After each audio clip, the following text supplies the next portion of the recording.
Hello, Bookmint family. Welcome back to another insightful journey into the world of transformative ideas. Today, we're diving deep into a timeless classic that has empowered millions to achieve extraordinary success. Stephen Covey's The 7 Habits of Highly Effective People. This isn't just a book, it's a blueprint for personal and professional mastery, a guide to shifting your paradigm and unlocking your full potential. Get ready to discover the principles that can redefine your life, enhance your relationships, and boost your productivity. We'll break down each habit, providing actionable insights you can implement starting today. So, grab a cup of your favorite beverage, settle in, and prepare to be inspired. Before we jump in, if you love what we do here at Bookmint, please hit that like button, share this summary with someone who needs it, and subscribe to our channel for more valuable content. Your support helps us bring more incredible book insights to you.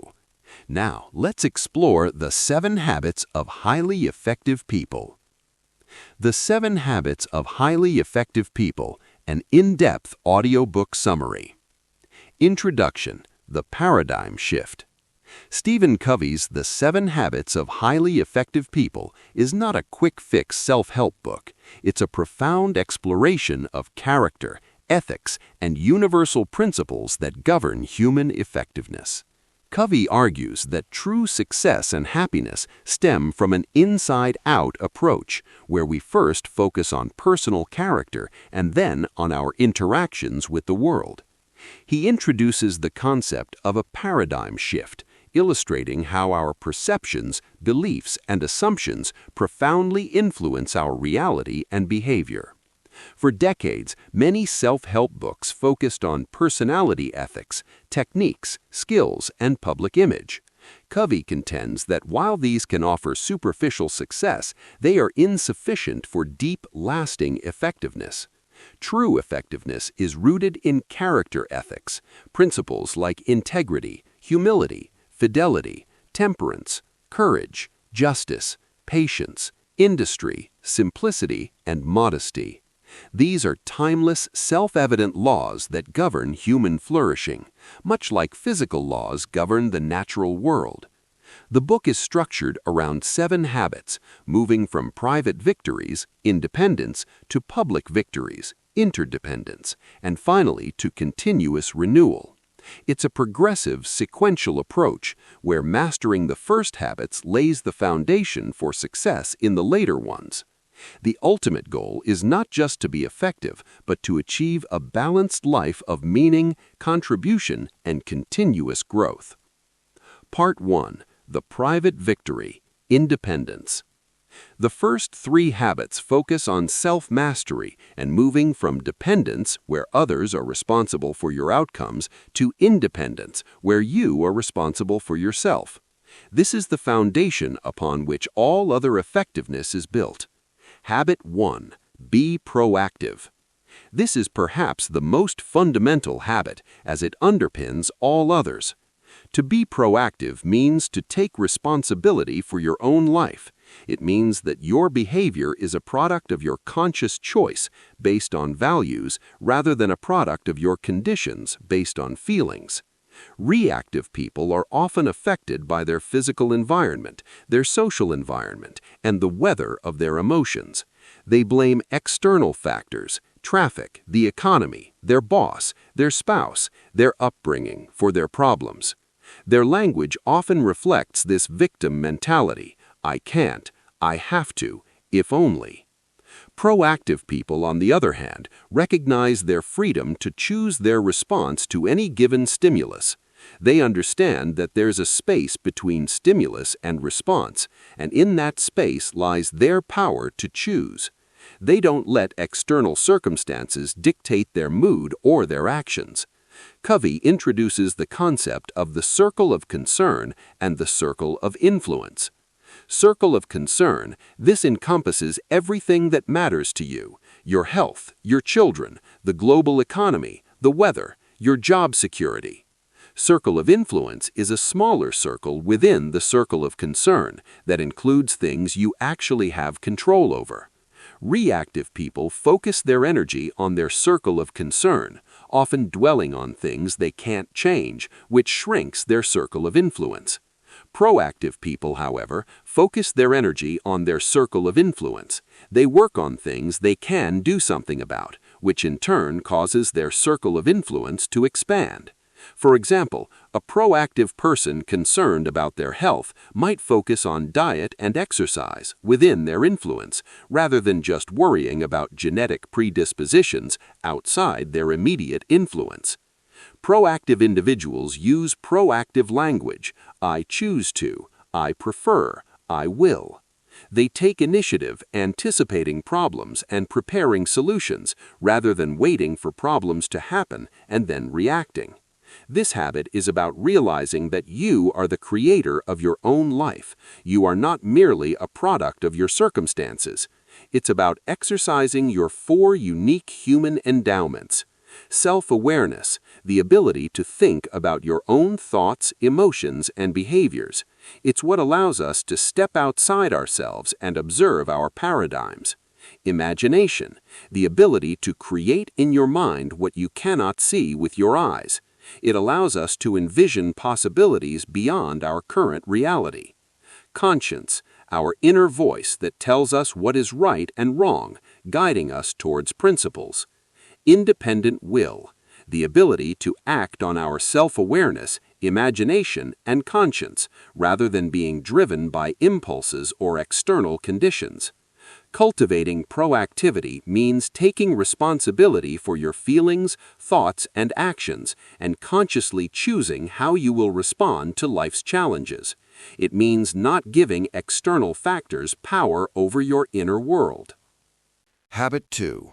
Begin with the end in mind. This habit is about starting with a clear understanding of your destination.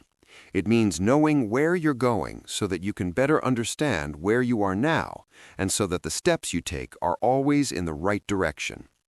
Covey emphasizes the principle of mental creation precedes physical creation. Before you build a house, you create a blueprint. Before you embark on a journey, you consult a map and set a destination. This habit applies to all aspects of life.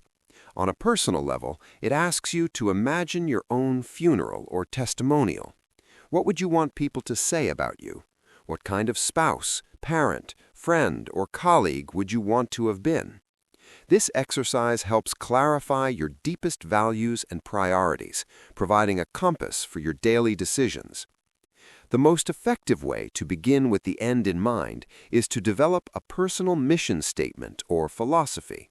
This statement articulates what you want to be, character, and what you want to do, contributions and achievements, as well as the values and principles upon which your being and doing are based. It acts as a constitution, a personal blueprint for your life. A mission statement should focus on what you want to be and do, be based on principles, be written in the present tense as if you are already living it, be inspiring and empowering, address different roles in your life, example, individual, partner, parent, professional, community member.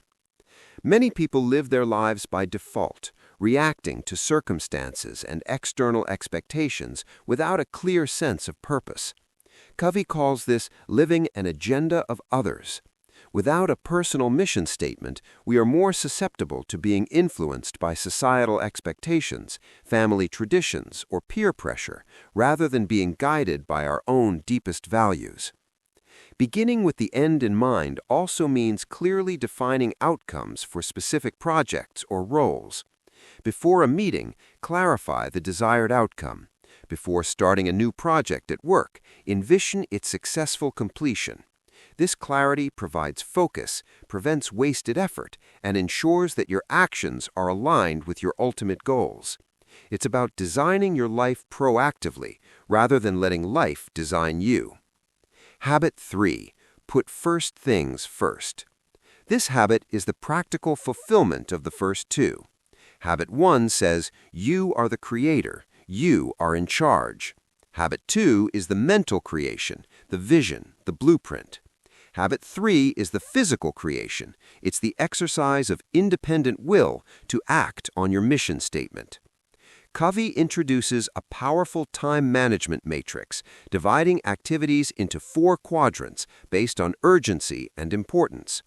Quadrant 1, urgent and important.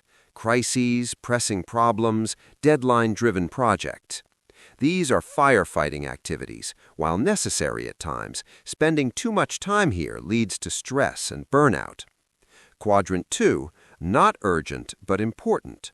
Prevention, relationship building, recognizing new opportunities, planning, recreation, personal development. This is the heart of effective personal management. Activities in Quadrant 2 contribute to your long-term goals and mission. Quadrant 3, urgent but not important. Interruptions, some mail, some reports, some meetings, popular activities. These are often perceived as important because they are urgent, but they contribute little to your true mission. They are often someone else's Quadrant 1. Quadrant 4, not urgent and not important. Trivia, some mail, some phone calls, time wasters, pleasant activities.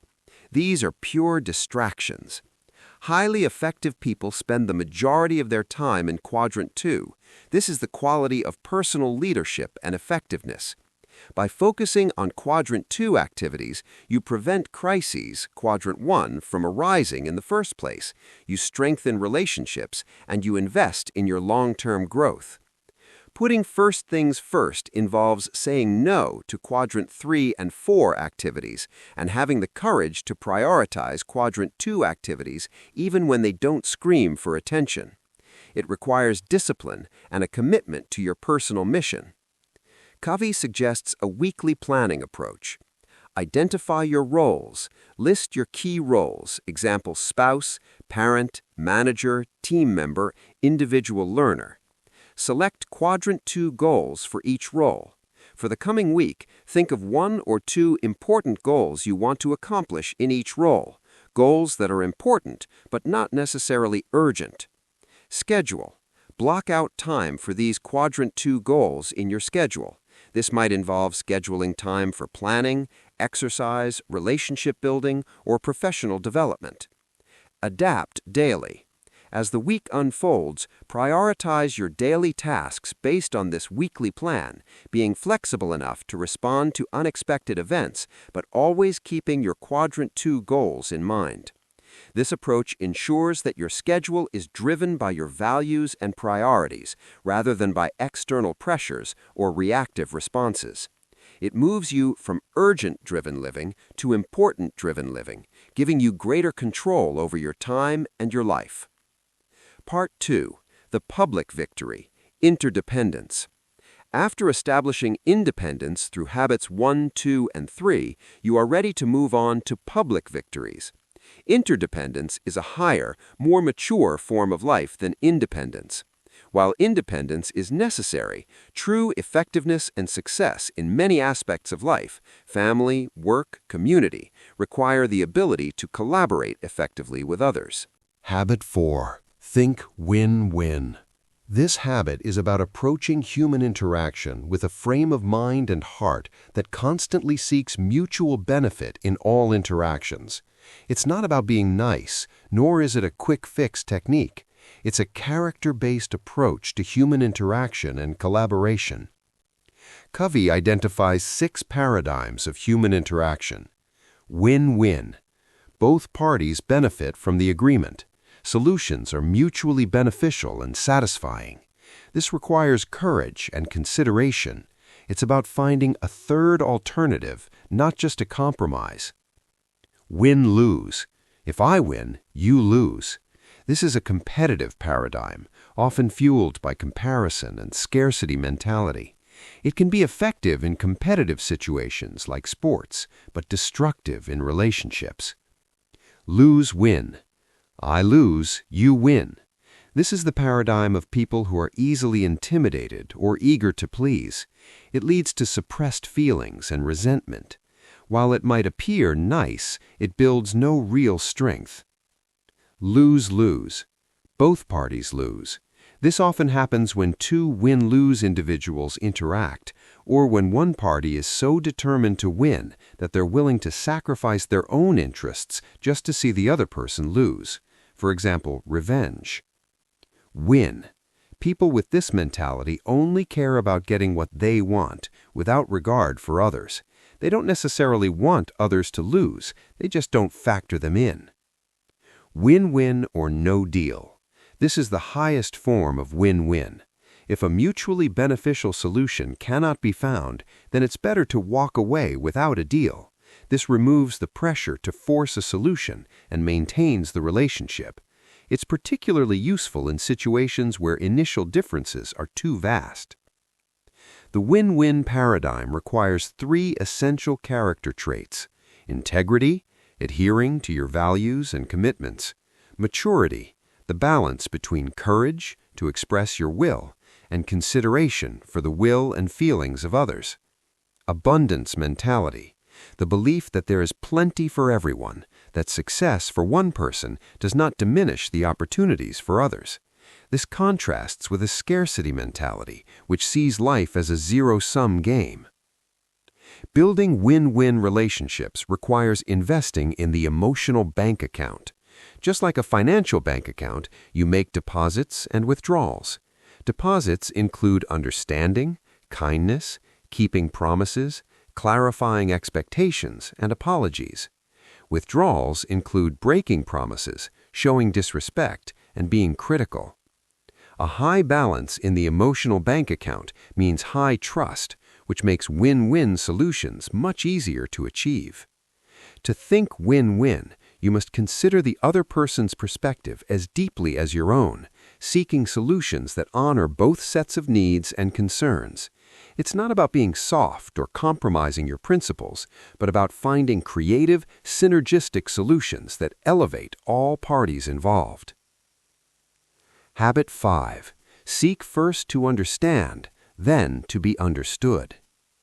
This is perhaps the most crucial habit for effective communication and building strong relationships in all areas of life.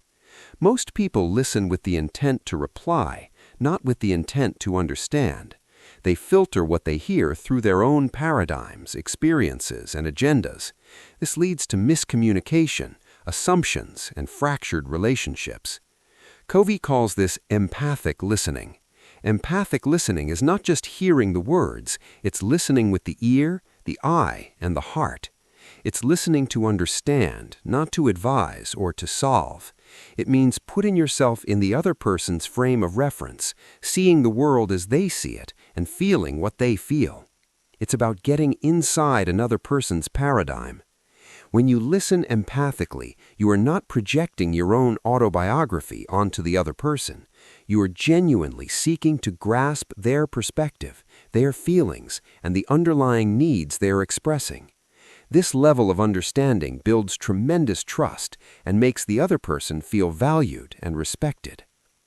Common traps in listening include probing, asking questions based on your own frame of reference, not theirs; advising, giving counsel based on your own experience; interpreting, explaining their motives and behavior to them; evaluating, judging their words and actions. These responses, while often well-intentioned, can shut down communication because they fail to meet the fundamental human need to be understood. Once you have genuinely understood the other person, then you can seek to be understood. This is the second part of the habit, and it is equally important. Once the other person feels understood and valued, they are much more open to listening to your perspective. This allows for a truly productive dialogue where both parties feel heard and respected, paving the way for win-win solutions. To apply this habit, listen with your ears, eyes, and heart. Pay attention to body language, tone of voice, and underlying emotions. Paraphrase and reflect feelings. So what I hear you saying is, or it sounds like you're feeling frustrated about. This validates their feelings and ensures you've understood correctly. Resist the urge to jump to conclusions or offer solutions. Your primary goal is understanding. Only after they feel understood, express your own views clearly and respectfully. Use I statements to convey your thoughts and feelings. This habit is a cornerstone of effective interpersonal communication and is essential for building and maintaining strong, trusting relationships in all areas of life. Habit 6. Synergize. Synergy is the result of valuing differences. It's the idea that the whole is greater than the sum of its parts. When people truly interact and combine their strengths, they can create something entirely new and better than any one individual could have created alone. It's about creative cooperation. Synergy is not compromise, where 1 plus 1 equals 1.5. It's not just cooperation, where 1 plus 1 equals 2. Synergy is where 1 plus 1 equals 3, or 5, or 10, or even 100. It's about unleashing the power of creative problem-solving and finding a third alternative that is better than either original proposal. This habit thrives on the principle that diversity of perspectives, ideas, and strengths is an asset, not a liability. When people with different viewpoints genuinely seek to understand each other, habit 5, and value those differences, they open themselves up to new possibilities. The essence of synergy is value differences. See diverse opinions as opportunities for learning and growth, not as threats. Openness. Be open to new ideas and willing to have your own paradigms challenged. Creative exploration. Actively search for a third alternative that integrates the best of everyone's ideas. This often involves brainstorming and dialogue where individuals build on each other's thoughts. Teamwork. Foster an environment of trust and psychological safety where everyone feels comfortable contributing. Synergistic communication means searching for understanding beyond simple logic. It means being open to new information, even if it contradicts your previous assumptions. It often happens spontaneously when people are secure in their own value, habit 1, 2, 3, think win-win, habit 4, and truly seek to understand, habit 5. Examples of synergy abound. In nature, an ecosystem where diverse plants and animals coexist and thrive, creating a self-sustaining environment. In business, a team that combines different expertise to innovate a groundbreaking product. In family, parents and children working together to solve a family problem, each contributing their unique perspective. The highest manifestation of synergy is when you create something entirely new that neither party envisioned at the outset, a solution that transcends the original problem statement. It's about leveraging the collective wisdom and creativity of a group to achieve outcomes that are otherwise impossible. It requires humility, courage, and a belief in the abundance mentality. Part 3. Renewal, the 7th habit.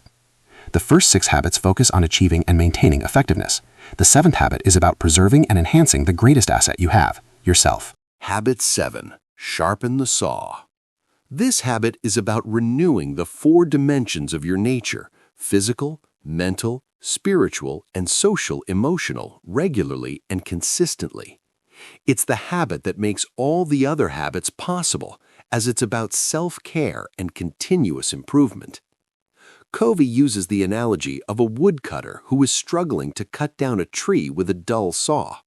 When asked why he doesn't sharpen the saw, he replies, "I don't have time. I'm too busy cutting."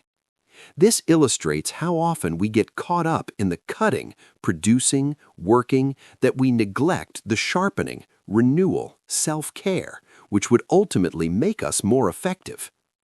The 4 dimensions of renewal are physical dimension, caring for your physical body. This includes exercise, regular cardiovascular, strength and flexibility training, nutrition, eating healthy, balanced meals, rest and stress management, getting adequate sleep and finding ways to relax and de-stress. Example, going for a run, preparing a nutritious meal, getting a full night's sleep. Mental dimension, continuously expanding your mind and knowledge. This includes reading, engaging with diverse literature, nonfiction, and educational materials, writing, expressing your thoughts, ideas, and experiences, planning and visualizing, using your imagination to plan and prepare for future goals, habit 2. Continuous learning, taking courses, learning new skills, staying current in your field. Example, reading a book, learning a new language, journaling your thoughts. Spiritual dimension. Renewing your commitment to your values, principles, and personal mission. This provides leadership to your life. This includes meditation or prayer, connecting with your inner self or a higher power. Study and reflection, engaging with inspiring literature, scriptures, or philosophical texts.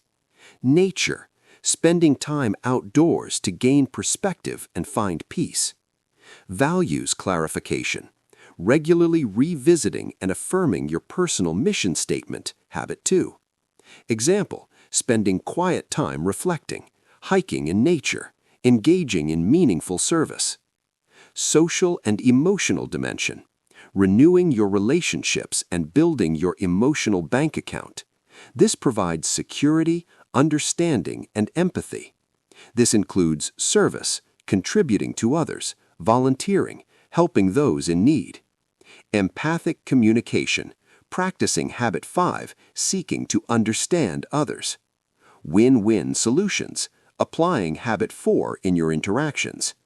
Building trust, making and keeping promises, showing kindness and respect. Example, spending quality time with loved ones, actively listening to a friend, volunteering for a cause. Sharpening the saw is a Quadrant 2 activity par excellence. It's not urgent, but it is incredibly important. Neglecting it leads to diminished effectiveness in all other areas of life. Investing in yourself, in all 4 dimensions, is the single most powerful investment you can make. It creates an upward spiral of growth, improvement, and continuous renewal, making you more effective in applying all the other habits. This habit reminds us that personal effectiveness is not a destination, but a continuous journey of self-improvement and growth. It's about taking time regularly to replenish your physical, mental, spiritual, and social-emotional resources, ensuring that you remain vibrant, capable, and ready to meet life's challenges. Conclusion: the upward spiral and intergenerational leadership. The 7 habits are not a checklist to complete, they are principles to live by. They form an upward spiral of growth, where applying one habit makes it easier to apply the next, and each cycle of renewal, sharpen the saw, lifts you to higher levels of understanding and application. Living the 7 habits moves you from dependence to independence, private victories, and then to interdependence, public victories. It's a journey from reacting to creating, from being influenced to influencing, from scarcity to abundance, and from isolation to synergy. Covey emphasizes that these habits are based on timeless principles, universal, self-evident laws that are immutable. By aligning our lives with these principles, we tap into a source of enduring power and effectiveness. He also introduces the concept of intergenerational leadership. By living these habits, we not only transform our own lives, but also serve as powerful role models for our families, communities, and organizations. We pass on a legacy of character, contribution, and principled living. The 7 Habits of Highly Effective People is more than a book. It's a profound philosophy for living a meaningful, effective, and fulfilling life. It challenges us to look inward, take responsibility, define our purpose, prioritize our actions, build trusting relationships, embrace differences, and continuously renew ourselves. It's a journey of continuous improvement, leading to a life of significance. Thank you for joining us on this deep dive into the 7 habits of highly effective people. We hope this summary has provided you with valuable insights and actionable strategies to enhance your own effectiveness. Remember, true change starts from within. By embracing these principles, you can transform your personal and professional life. If you found this summary helpful, please give us a thumbs up, share it with your friends and colleagues, and don't forget to subscribe to Book Mint for more empowering book summaries. What's your favorite habit, or which one resonated with you the most? Let us know in the comments below. Until next time, keep reading, keep learning, and keep growing.